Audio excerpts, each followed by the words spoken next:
কিছু মানুষ তোমাকে পছন্দ করে না। ব্যাপারটা এমন নয় যে তুমি তার কোনো ক্ষতি করেছো, তবু তুমি তার কাছে স্রেফ অপছন্দের একজন মানুষ। তোমার হাঁটা চলা, তোমার কথাবার্তা অনেকের কাছে হয়তো ভালো লাগবে না। হয়তো কেউ তোমাকে অপছন্দ করে কারণ তুমি তার সাথে ভালো কাজ জানো। লোকে তোমাকে অনেক বেশি পছন্দ করে। তোমাকে অপছন্দ হওয়ার কারণটা ঠিক এরকমই হয়ে থাকে।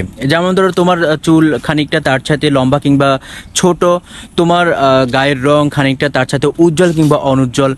তোমাকে অপছন্দ করার জন্য কারণগুলো ঠিক এরকম হয়ে থাকে। সেফ কারো ক্ষতি করলে যে কারো অপছন্দের পাত্র হয়ে যায়, বিষয়টা কিন্তু ঠিক এরকম না। অপছন্দ করার ব্যাপারটা আসে ঈর্ষা কাতরতা থেকে। মানুষের সহজাত চরিত্রের এই অনুভূতির বিশেষ একটা প্রভাব আছে। এই জন্য তুমি কারো কাছে একাধারে প্রিয় হতে পারবে না। সবার মন মতো চলাও কিন্তু তোমার একার পক্ষে সম্ভব না। তাই বলে লোকে কি বলে না বলে সেটাতে কিন্তু কান দেওয়া চলবে না। লাইফটা যেহেতু তোমার, তাহলে ভালো মন্দ বিচারের সিদ্ধান্ত